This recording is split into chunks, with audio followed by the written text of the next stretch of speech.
Good evening and welcome to Schenectady Online. I'm Joe Kelleher. It's a pleasure to have you back once again. I'm so sorry for having missed a couple shows here. Unfortunately, 2 weeks ago I was a little ill and under the weather. That the cold just finally got to me and took me right down, and I had no voice left by the time it was time to do the show. So we had to cancel at the last minute.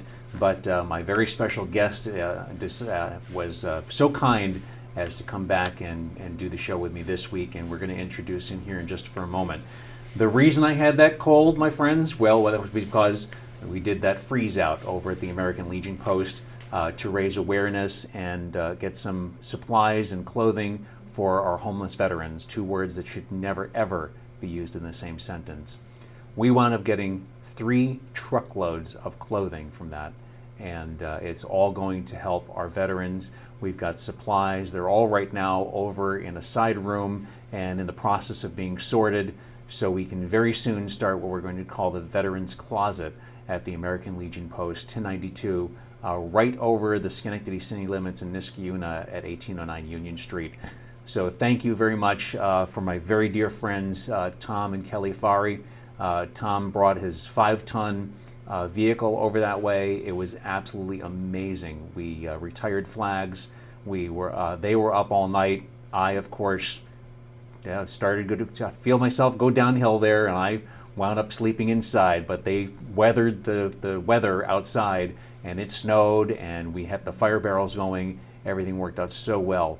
And thank you so much for all of you who came by and donated to this very, very worthy cause. In the process of all that, I had an opportunity to talk with Melody Burns, and she, of course, is involved, not only a radio talk show host, but she's also very heavily involved with the Veterans Miracle Center over on Interstate Avenue in Albany. In fact, one of our very new members went over that way and not only got a new suit and a new jacket, but he also has new employment now, and we are getting him out of the homeless shelters and back into production in society. And he couldn't be happier, more proud of himself, and we could not be happier for him. So this stuff works, and it's thanks to all folks like you. Now, I happen to be a veteran now for the Veterans Miracle Center. So if you know of somebody in need, any veteran who's in need of something just as simple as household goods, something simple to help them with taking care of some bills, or even with finding a job or getting some assistance, some spiritual guidance, whatever the case might be, you can refer them to me, and I can get them referred over to the Veterans Miracle Center, and we can get them all taken care of. Because these veterans have taken care of us, and we need to make sure that we are there for them. So you can contact me by using this phone number, area code 518-406-6487. That will ring into me, and by all means, we would love to hear from you. And even if you just want to call and find out more information about the show or upcoming issues, we've got lots and lots and lots to tell you about, and lots more going on. Without any further ado, I do want to introduce my special guest tonight. This gentleman is the founder and executive director of Light the City. He's also the pastor at Calvary Tabernacle Church. Ladies and gentlemen, it's my pleasure to introduce you to Dylan Hall. Dylan, so great to see you. So great to have you on the show. Pastor Brad Jones, Reverend Brad Jones over at Christ Church, mentioned something about Light the City to my wife and I, and wanted us to get involved in it. And right there on the spot at the church, we signed up. We got our tickets to the big event coming to Schenectady 1 week from tonight, isn't it? Yes, yeah? 1 week. So tell us a little bit first about what is Light the City. Yeah, so really it starts out of the background of our church, seeing ourselves as a church of what we call being for the city. And I'll be talking about this at the event, but the idea is that there's a lot of churches and faith-based community efforts and such that could be in the city. It all comes down to how you see the city. You can be in the city but not for the city. You could be in the city and apathetic. You could be indifferent, angry, and you could drive through the city and see the brokenness and, really be checked out. So we always talk about at our church, how can we be for the city? How can we actually love our neighbors? And we were driven by this question a few years ago, really about 4 years ago now. If our church was to close, would our community care? Would they even notice? And so if you want to measure impact, measure how your surrounding community of your church relates to you and how you relate to them. And so, that's how we started this idea. And it's interesting that you mention that, because when that was one of the things that many people talked to us when my wife and I were walking around the city, and even just talking to people, not about pre-elections and about other events going on in the area too, and just taking a walk around our neighborhood. We get into conversations with folks, and we asked what church they went to, and we asked what they did, and so it's interesting that this all comes about. And we've seen, as you and I talked before the show started, about different impacts and their views on the city, about the casino, about where their tax money is going, and we see a lot of division between the communities. We see a lot of division between the people, and this sounds like it could be an opportunity for people to come back together again. Yeah, so when we talk about the Q Commons event, I think we'll talk about in a few minutes. I think that's one of the wins for us with Q Commons, is it creates an event to collaborate, to have discussions. And to answer your first question too, a little bit more about Light the City, so it birthed out of that heart for, okay, how are we for the city?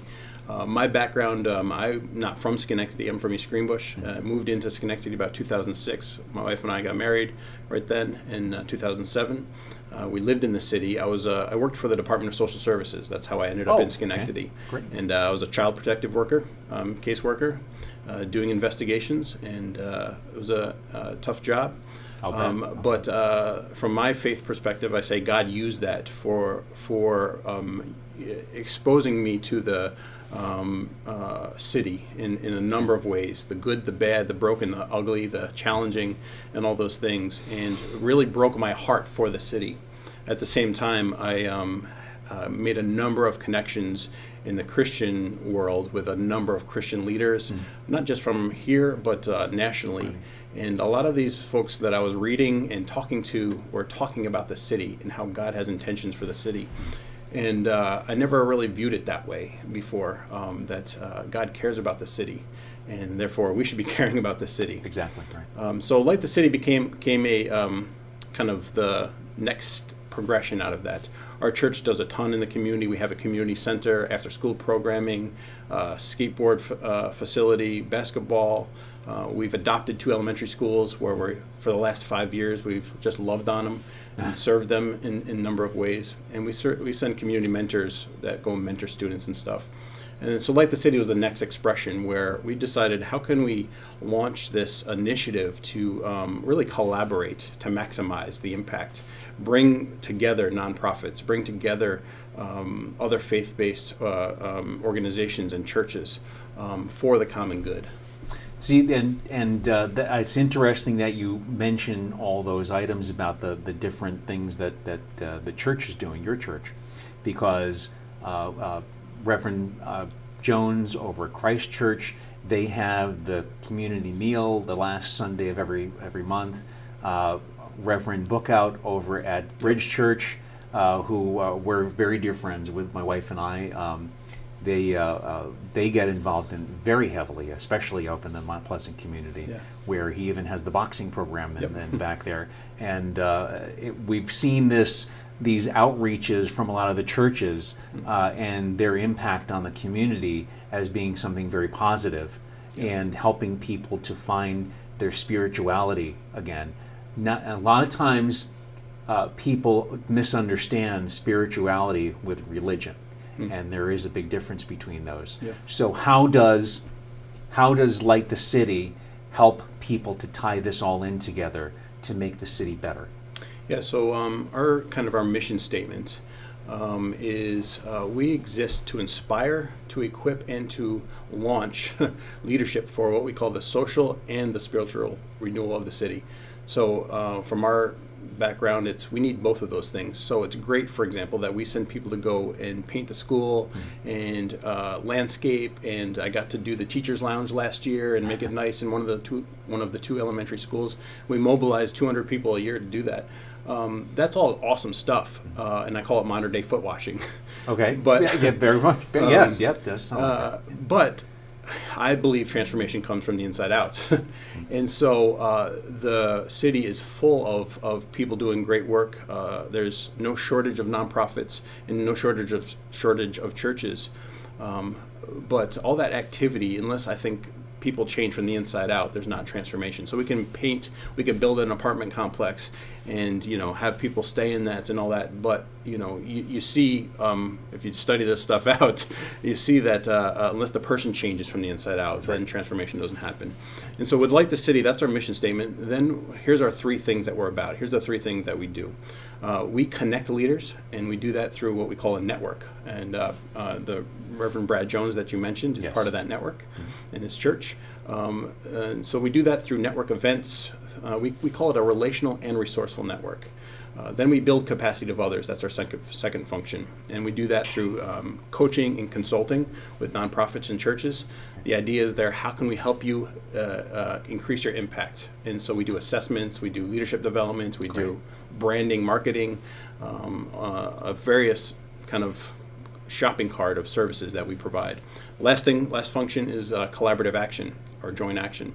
And that's where, so Reverend Brad Jones, for example, leads up community mentors, which has now come underneath the umbrella of Light the City. And so we partner together with that, and we've increased our impact just by doing that.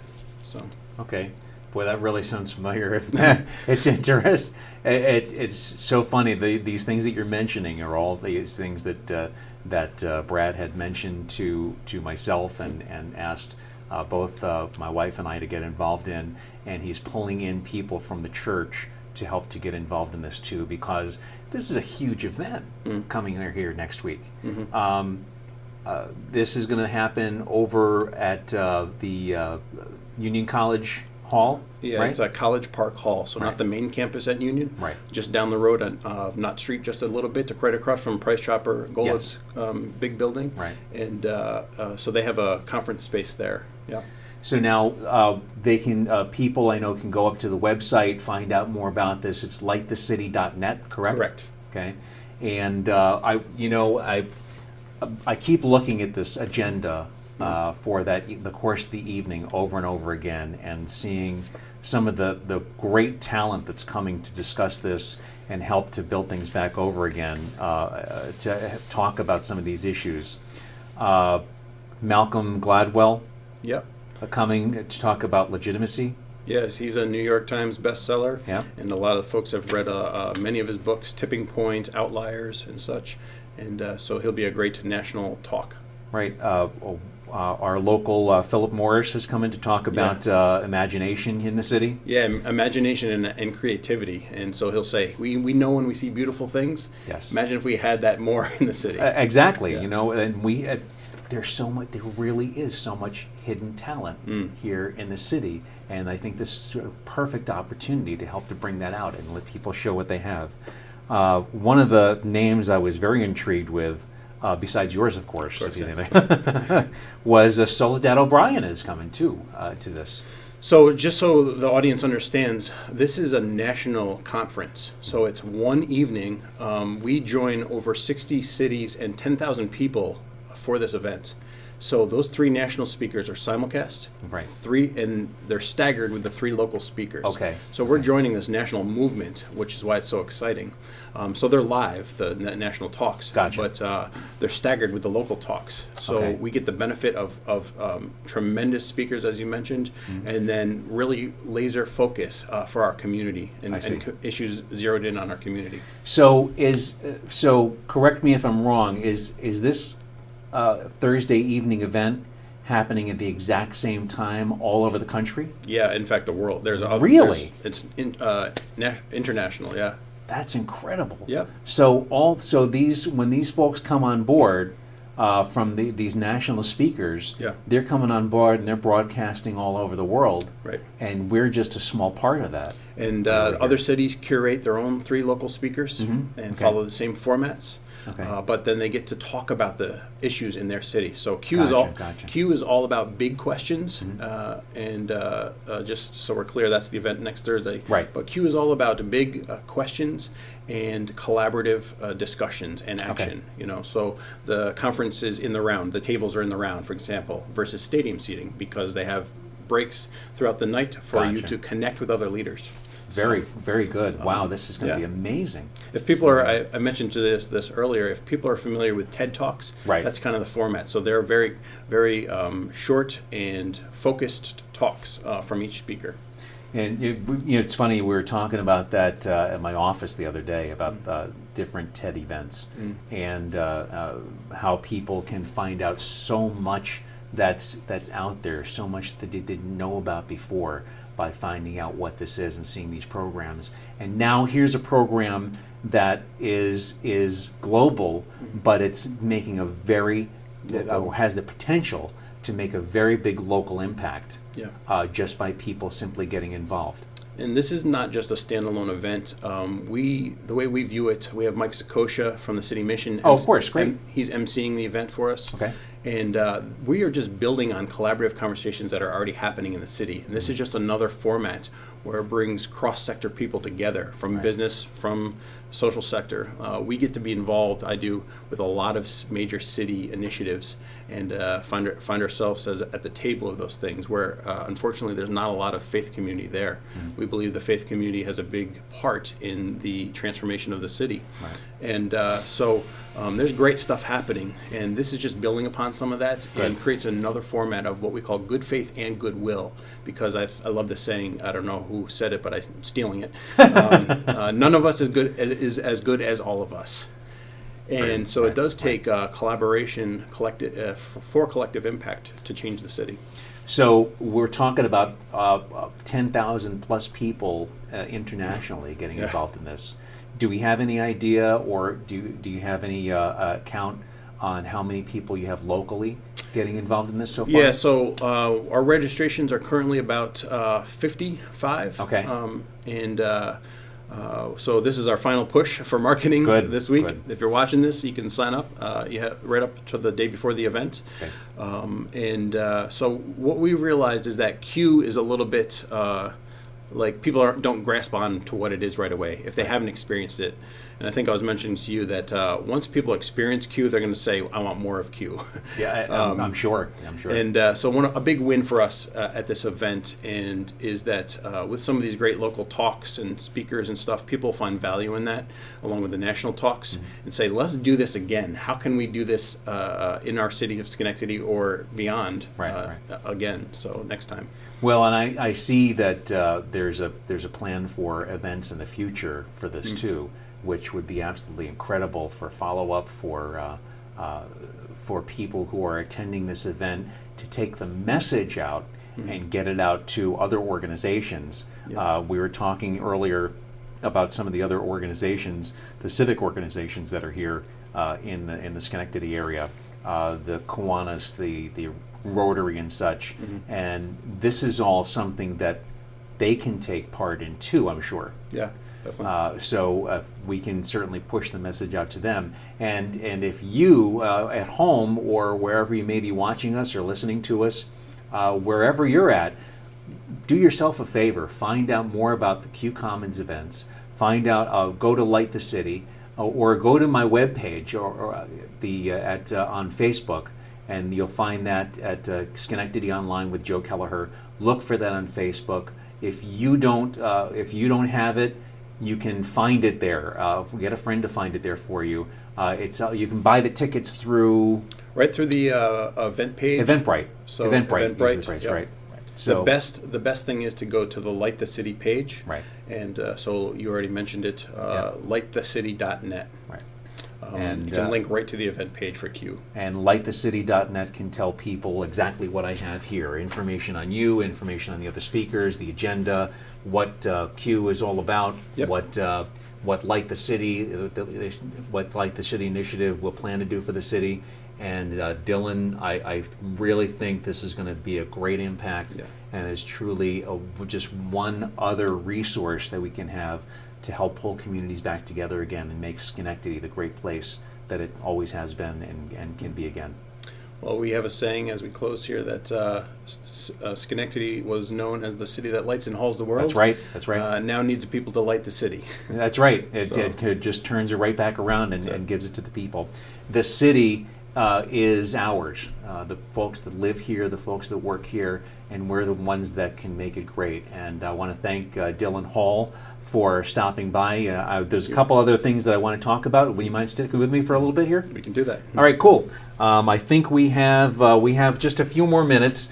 So the other things that I wanted to touch base on is, this is a perfect time right now because we're seeing things like more and more issues regarding food stamp fraud, unpaid tax bills which include people who have been Schenectady officials, like elected officials, appointed officials. We're seeing issues like the former Speaker of the Assembly, Sheldon Silver, now indicted on 3 charges.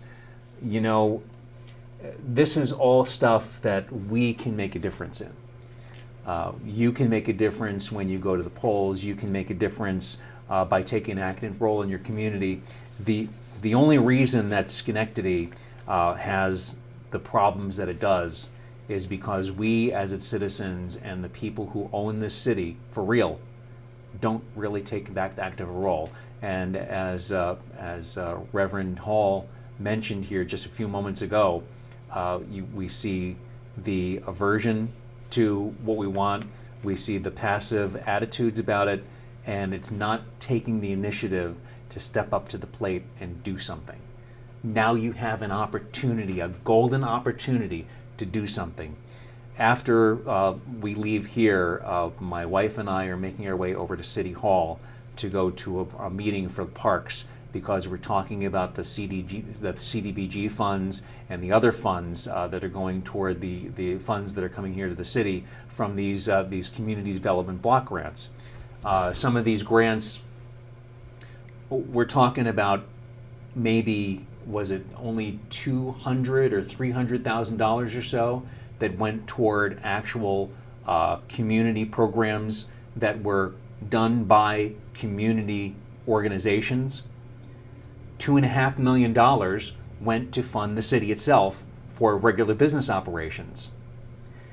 This is a big election year in the city of Schenectady, and you and I have a great opportunity to make a huge difference in what happens in the city, not only by voicing our opinions at city council meetings and getting out to these events and speaking out to the newspapers, writing editorials, and letting people know how we feel about what's going on, but by going to the voting booth and doing your civil right and that privilege of going to the voting booth and voting your conscience, and making a difference. You've got 4 city council seats up this year, and you've got the mayor's seat up as well.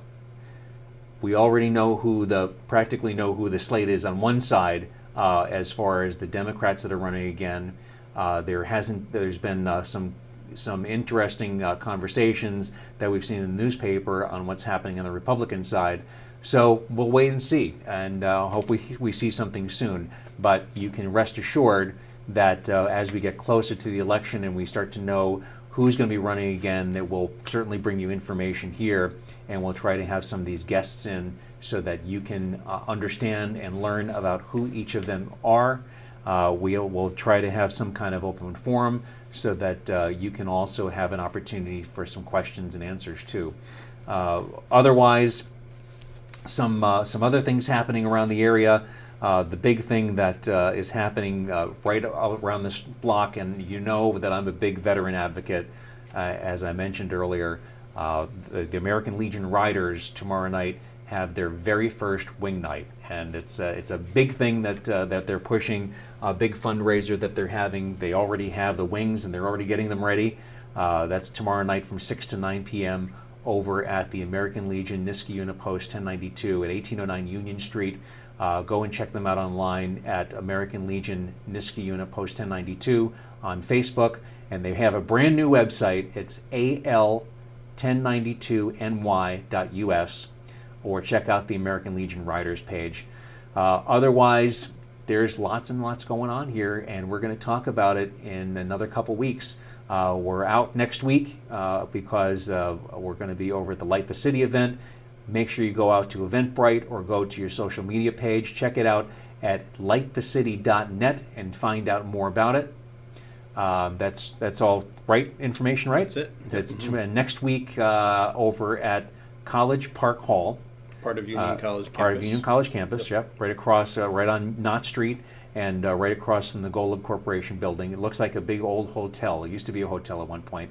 And you can find out more information on that at their website, lightthecity.net. Please, please, please check it out. And it's not that much to get involved and buy a ticket to take an active role in what's happening, this international event, with making a very local impact. That's all we have time for. Thank you very much once again. Make sure you stop by my Facebook page, Schenectady Online with Joe Kelleher. It's been a pleasure to have you. I want to thank my special guest once again, Dylan. A pleasure to finally meet you face to face. And I look forward to working with you in the future. And you can count on my wife and I for the support for Light the City. And we will do everything that we can to help make it a success. Awesome. Well, thank you so much for having me. It's been a pleasure. Thanks so much for stopping by. It's been great to have you once again. We'll see you again real soon. Take care.